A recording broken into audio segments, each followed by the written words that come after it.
Les he de decir que tantos datos como los que acabamos de escuchar a mí personalmente me apabullan, y sobre todo es como cuando uno entra en las redes sociales y encuentra tantas cosas y a veces tan contradictorias que no sabe muy bien dónde está.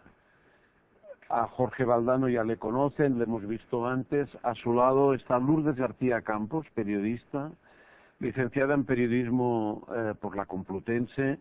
Ha cubierto para Televisión Española los Juegos de Verano desde Sydney 2000, Eurocopas de fútbol, mundiales. Todo eso significa, hablado en otro lenguaje, que tiene la maleta siempre preparada y puesta al lado de la puerta de su casa para irse. Es presentadora de Estudio Estadio, de la Champions y actualmente del programa de la Selección Española de Fútbol. Tenemos también a Esteve Calzada, economista, fundador y director general de Primetime Sport. Ocupó el cargo de director de marketing del Fútbol Club Barcelona entre el 2002 y el 2007. Es representante de jugadores, asesor de clubes a nivel mundial y autor del libro Show Me the Money, que yo creo que tengo por aquí, efectivamente, que está editado por Libros de la Cabecera. Hay otra persona que ya ha estado en nuestro programa, que yo le tengo un aprecio personal, que es Juan Cruz, que es mutuo, gracias. Periodista, escritor, en estos momentos es adjunto al director del País y siempre ha sido escritor. Seguidor apasionado del Barça, me acaba de confesar, lo puedo decir, sí, claro, que antes que periodista se siente culé. Y yo eso no me lo acabo de creer, pero bueno, escribe frecuentemente sobre fútbol y cultura y publicó Viaje al corazón del fútbol, editado por Roca Editorial. Aquí está el libro que también lo enseñamos. A ver, de toda esa marabunta de datos que hemos visto en el reportaje anterior, no de uno en concreto, nos hemos olvidado del deporte y del fútbol y lo hemos convertido en una cuestión simplemente económica. Quien quiera. La respuesta es no. Digamos que el fútbol tiene dos puntas. Por un lado es un territorio emocional que sigue atrayendo muchísima gente y por otro lado se ha convertido en un bien de cambio, en un negocio, en una industria que tiene un poder cada día más grande, mueve hasta 50.000 millones de dólares en el mundo en estos momentos, haciendo las cuentas a grosso modo. Yo no sería tan alarmista con este tema. Pero usted es que no es alarmista en nada. Nada, sí, eso es verdad. Pero quiero decir que también el amor es un territorio emocional y hemos visto a lo largo de la historia mucha literatura, mucho cine alrededor del amor, o sea que también el amor visto... ¿El amor cuánto mueve? Pues no lo sabemos, no hemos hecho las cuentas, pero algunos miles de millones seguramente mueve en la industria del amor, ¿no? Lo que ocurre, y ahí sí que hay que empezar a levantar la guardia, es que el fútbol se parece cada vez más a lo que propone la globalización. Digamos, cada día la concentración de riqueza es más grande. O sea, ser Messi o ser Cristiano Ronaldo es un negocio descomunal. Y algunos de los compañeros que lo acompañan en el mismo partido pues son jugadores que ganan mucho dinero, pero que en comparación representan una economía de supervivencia. Ser el Real Madrid o ser el Barcelona es representar un gigantismo que no tiene nada que ver con ser el Eibar, que tiene un estadio para 6.000 espectadores y representan a una ciudad que mantenerse en primera división resulta casi heroico, ¿no? O sea que da para las dos cosas, da para el gran espectáculo que representan el Real Madrid y el Barcelona, y da para las historias de vida que son muy valiosas como el Eibar, ¿no?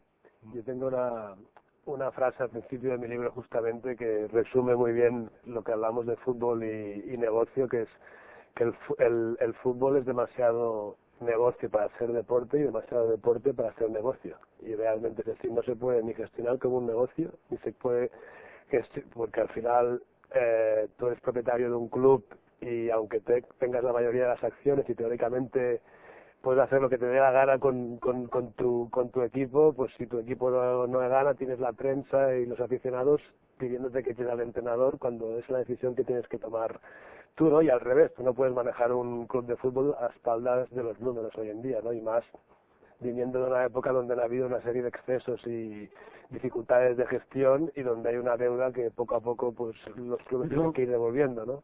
Ahora lo del fútbol a mí me recuerda también bastante a lo del cine y de la televisión, que los creativos, los directores deportivos, hay un día en que tienen que enfrentarse al del dinero. Y el del dinero, evidentemente, le exige resultados. Y yo, la verdad es que a mí lo que más me apasiona del fútbol, con perdón, no es lo que sucede en el campo, que está muy bien, sino lo que sucede en el vestuario y en las interioridades del club. Porque para que el equipo dé frutos en el campo, tiene que haber una magia, un poder, una mano izquierda, un saber, muchas cosas, para que eso se plasme en algo en donde hay una relación amorosa, prácticamente. ¿O no? Yo debo decir, para seguir instalado en la dicotomía entre la pureza del fútbol y la impureza del dinero, que yo nunca he oído en el vestuario una conversación económica. O sea, 2 minutos después de terminar un partido, uno entra a un vestuario y nadie ya habla de que han ganado una prima o de que no, se hablan de otras cosas que tienen que ver exclusivamente con el juego.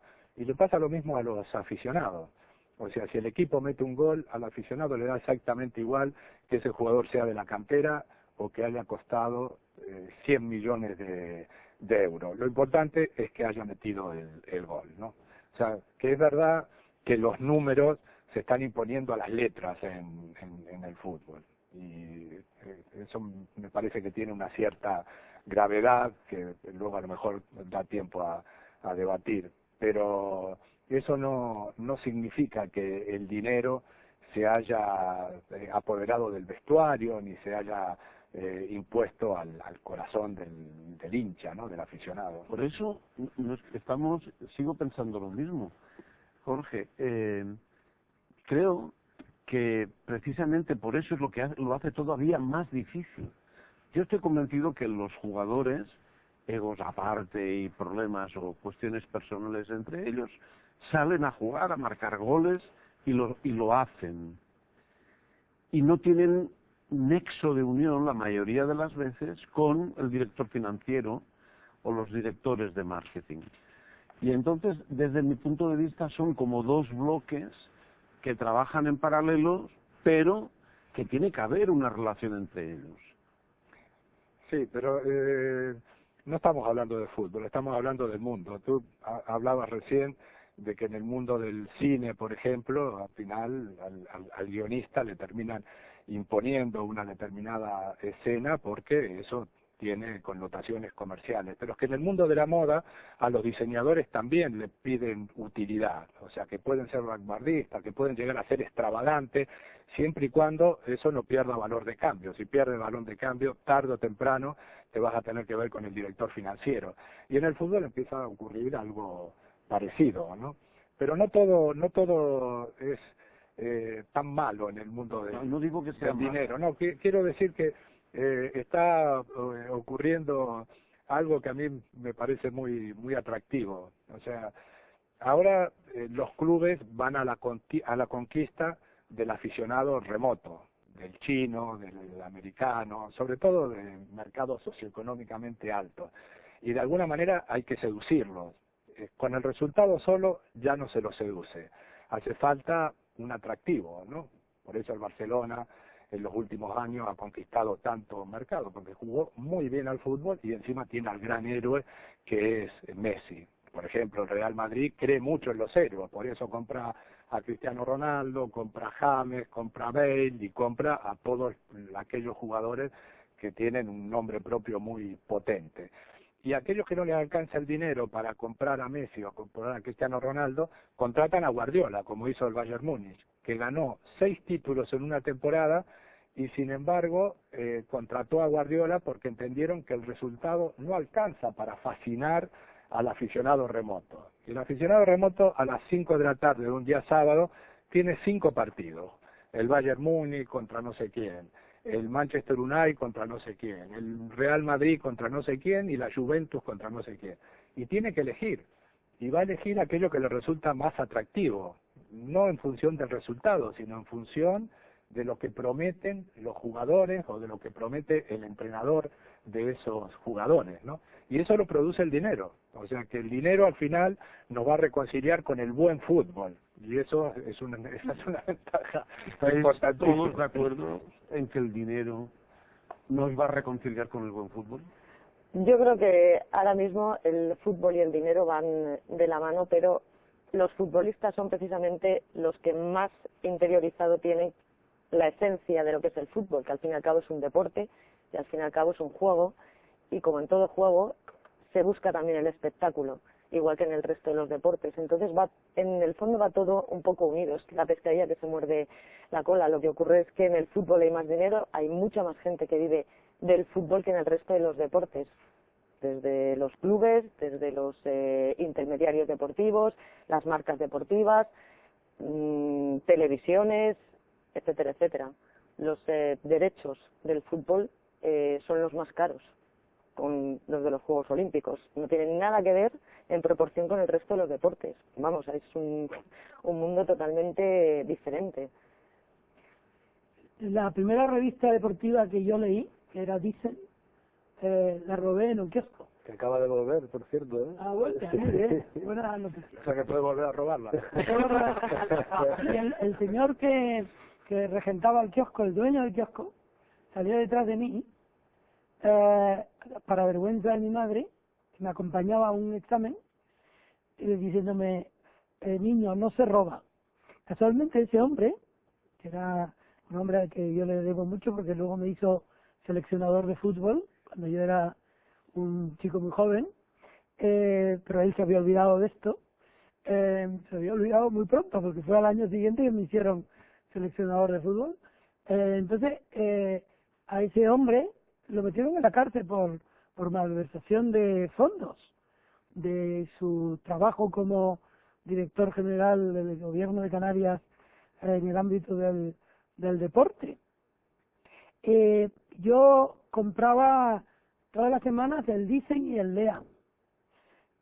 Y luego mi padre tenía una radio. Para mí era baratísimo el fútbol. Yo nunca he tenido ninguna relación con el dinero del fútbol. Para mí sigue siendo barato el fútbol porque lo veo por la tele y yo no sé lo que gana Y cada Messi. vez más caro. Yo todos los días leo lo que gana Messi, pero cuando decía aquí el maestro Valdano, cuando Messi mete un gol o cuando juega, cuando salen al campo, esos futbolistas no ganan nada, gano yo o pierdo yo. Yo, por ejemplo, leí muy joven a Miguel de Unamuno. Después leí a Cabrera Infante. Leí sobre todo Tres Tristes Tigres. Es un libro maravilloso. Y yo disfrutaba como oyendo el fútbol entonces, ¿no? Y yo nunca me pregunté cuánto ganaba Cabrera Infante por ese libro. Es más, luego leí 100 años de soledad. ¿Qué más me daba a mí lo que hubiera ganado García Márquez? Para los aficionados al fútbol, el fútbol no es caro. Y los futbolistas no ganan nada. Ganan durante la semana, que todos los periódicos te dicen lo que ganan los futbolistas. Es decir, nosotros, los medios de comunicación, hemos hecho que el aficionado empiece a tener una preocupación por el dinero que en realidad se interrumpe en 90 minutos cada semana o cada 2 veces a la semana. Yo estoy muy de acuerdo. Yo recuerdo un momento en donde Roberto Carlos estaba en periodo de renovación y no acabábamos de llegar a un acuerdo, ¿no? Y bueno, como yo estaba al frente de esa negociación, en los medios de comunicación tenía habitualmente un cierto protagonismo, siempre alrededor de Roberto Carlos, que no acababa de llevar a un acuerdo. El pobre Roberto Carlos que no llevaba a un acuerdo. Salía a la calle... Qué malo es Valdano que no le da a Roberto bueno, Carlos lo que pide, ¿no? Salía a la calle y me encontraba con taxistas, con albaniles, que me lo reprochaban abiertamente, pero por favor, Valdano, dele a Roberto Carlos el dinero que pide y tal. Y digo, pero qué bárbaro, qué amplio que es el aficionado, ¿no? Con el dinero del club. O sea, si se le paga al héroe, el aficionado no va a denunciar el exceso en ningún caso, ¿no? Pero si le pagas lo que pide Roberto Carlos y luego no funciona, te dirán que fuiste bancando, el culpable eres tú, ¿no? Sí, ante el presidente, seguramente ante el aficionado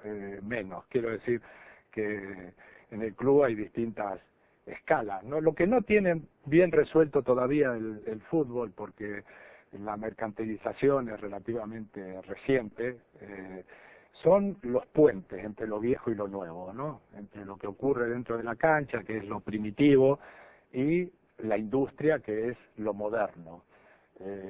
Tú, Esteban, eso lo sabrás muy bien porque estuviste en el Barcelona precisamente en un momento de transformación, en donde el marketing empezó a tener un poder realmente grande.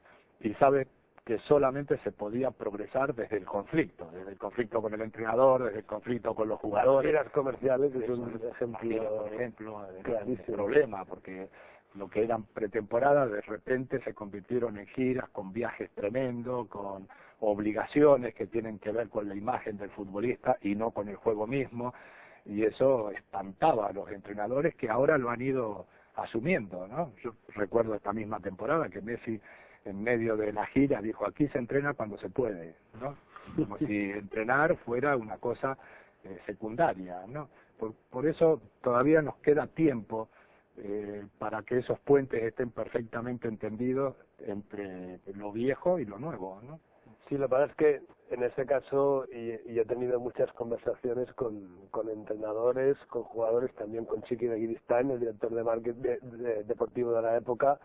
Al final, al jugador le tienes que decir, por ejemplo, que no quiere ir a un rodaje o de un spot de un patrocinador, ¿no? O por qué tengo que, el típico rodaje que han de ir 5 jugadores, ¿por qué tengo que ir yo y no él, ¿no? Y al final tienes que decir, oye, ¿verdad que tú cada vez quieres ganar más dinero? Porque tienes que explicar algo tan simple que su salario ya no se paga con la gente que va a verle a jugar al campo. Esa parte de los ingresos de un club hoy en día es ya un 10 o un 15%, ya no es un 50% como hace unos años. Pero hay que llegar a este punto que le tienes que explicar, oye, si quieres ir ganando más dinero, tienes que contribuir a que el club consiga también más. Cuéntame, enseguida Juan me ha pedido la palabra, pero ya que lo dice usted ahora, ese ratio de qué es lo que paga cuánto paga la entrada del sueldo de un jugador, cuánto paga la gira, cuánto paga las marcas comerciales. Ha habido durante muchos años, en ligas consolidadas, se hablaba de una relación de un tercio, un tercio, un tercio. Un tercio estadio los socios, un tercio lo comercial, merchandising, patrocinio, etcétera, y un tercio los derechos de televisión. La verdad es que ha habido un proceso claramente inflacionista en los derechos de televisión, sobre todo desde la Premier, y el porcentaje de derechos de televisión ha aumentado de forma muy significativa, y nos encontramos casos en España, por ejemplo, equipos pequeños y más con la nueva distribución de los derechos, donde la televisión es a veces un 80% de lo que ingresa un club pequeño. Por eso también hay tanta presión y ha habido tanta presión para que los derechos de televisión se distribuyieran de una forma diferente a como se estaban distribuyendo ahora, donde la queja era que el Barça y el Madrid se llevaban prácticamente toda la parte del pastel, ¿no? No, lo que yo quería subrayar una cosa también desde el punto de vista del aficionado, ¿no? Yo no sé, probablemente es razonable, pero no sé si es imprescindible hacer tanta exhibición del dinero por parte de los clubes y de los propios futbolistas. Yo he visto que astros del fútbol tienen a gala ganar más que otro comparativamente, es decir, siempre se están comparando, ¿no? Es una cosa un poco infantil que también ocurre en el mundo literario. Pero las comparaciones son de los futbolistas o de los medios. Bueno, de los futbolistas y de los medios en función de que tienen la información. ¿Quién da la información? Ronaldo. No, digo que ¿quién da la información? La darán los clubes y la darán los futbolistas. Alguien da la información. Porque yo, por ejemplo, imagino que se sabe cuánto gana el presidente del gobierno de España, ¿no? Pero no es imprescindible que se sepa cuánto gano yo en el país. Que gano mucho menos que el presidente del gobierno de España. Pero bueno, eso no viene al caso. Lo que sí es cierto que la exhibición del dinero ha contaminado también la palabra dinero relacionada con el fútbol, y la responsabilidad de ello es de los clubes y de los futbolistas. Y yo no sé, Esteve, hasta qué punto de ustedes. Bueno, sí, a ver, todo influye, ¿no? Continuando con lo que decía Jorge antes, es verdad que justo antes de empezar un partido y después el jugador está pensando en el partido, o el delantero en la ocasión que ha fallado, o porque el compañero no se la ha pasado para meterla a él, temas estrictamente deportivos, ¿no? Pero cuando sales de esa dinámica, volviendo a lo que hablábamos de las envidias, los jugadores hablan mucho entre ellos y entre otras cosas se explican lo que cobran los unos y los otros, y además normalmente no se cuentan la verdad, ¿eh? Y no sé, Jorge, esto si tú lo has vivido en tu época, pero me había pasado muchas veces que me viera un jugador un poco en mi tarea de agente recriminándome, oye, que a mí me has negociado esto, y me ha dicho este compañero que está jugando menos que yo, que cobra 2 veces más. Es muy mala gente. Cuando tú luego sabes positivamente que ese dato no es verdad, pero se lo ha dicho su propio compañero. Boris Izaguirre me contó una vez que lo peor no son los jugadores, que son las mujeres de los jugadores, que están en contacto ellas permanentemente porque tienen mucho tiempo libre y porque son amigas y se ven, etcétera, y en esa relación bilateral entre las mujeres se cuentan cosas que forman parte de los secretos de los maridos, de los jugadores, y que ahí salen muchas envidias y muchas cosas. Yo creo de todas maneras, perdona, yo creo de todas maneras que el tema este de las envidias no solamente ocurre en el fútbol, yo creo que ocurre en la vida en general y en cualquier trabajo en general, ¿no? Quiero decir, en cualquier trabajo, bueno, la envidia por supuesto, la envidia por supuesto, pero el tema este de tú ganas más o este debería ganar menos porque hace menos que yo hago trabajo más horas que tú, por lo tanto porque gano lo mismo o menos, esto ocurre yo creo en todos los ámbitos profesionales, no solamente en el tema del fútbol. Con respecto a lo de las mujeres, no tengo ni idea de lo que hablan o dejan de hablar entre ellas o hasta qué punto ellas pueden llegar a malmeter o ayudar, me imagino, en algunos casos. Fíjate que aporte una anécdota. Churchill decía, le preguntaron una vez por los franceses, ¿qué opinaba de los franceses? Y dijo, no sé, porque no los conozco a todos. Con las mujeres podemos decir Déjame que aparte del periodismo deportivo, déjame que aparte una anécdota dicha con el debido respeto, ¿no? Resulta, no, porque implica a una persona y yo no la quiero, pero en fin, lo dijo para que se supiera, ¿no? Yo era jefe de cultura del país y eso englobaba la radio y la televisión. Y Héctor del Mar, que era el hombre del gol, sí, me llamó por teléfono y me dijo, Juan, tienes que dar la siguiente noticia. He firmado un contrato millonario. Y yo dije, ¿de cuánto? Dice, ¿de 1 millón? Bueno, es que también ocurrió en el mundo del periodismo deportivo esa competencia del periodismo deportivo, del periodismo, del mundo de la literatura, en todos los mundos, en el mundo de la banca. Ahora hemos sabido lo que gana y lo que va a ganar el presidente de Volkswagen, que ganaba un dineral y ahora gana aún más una vez dimitido, porque había firmado un contrato blindado. Es decir, el dinero es una información que supera, como decía Valdano, supera las palabras. Es decir, el dinero es para empezar a hablar. ¿Cuándo pones sobre la mesa? Y yo creo que información, que ya es imparable como Internet,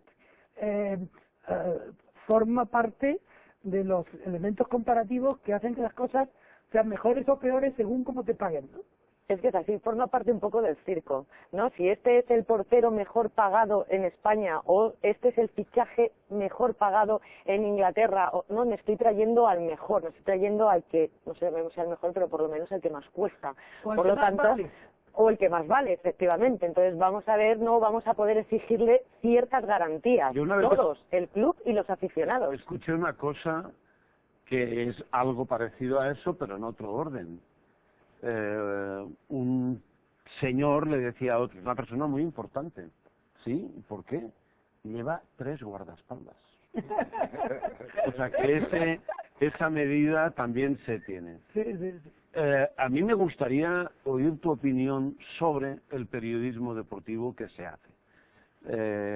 Hay una cosa que es verdad, que era ese periodismo clásico de la retransmisión de la época de Héctor,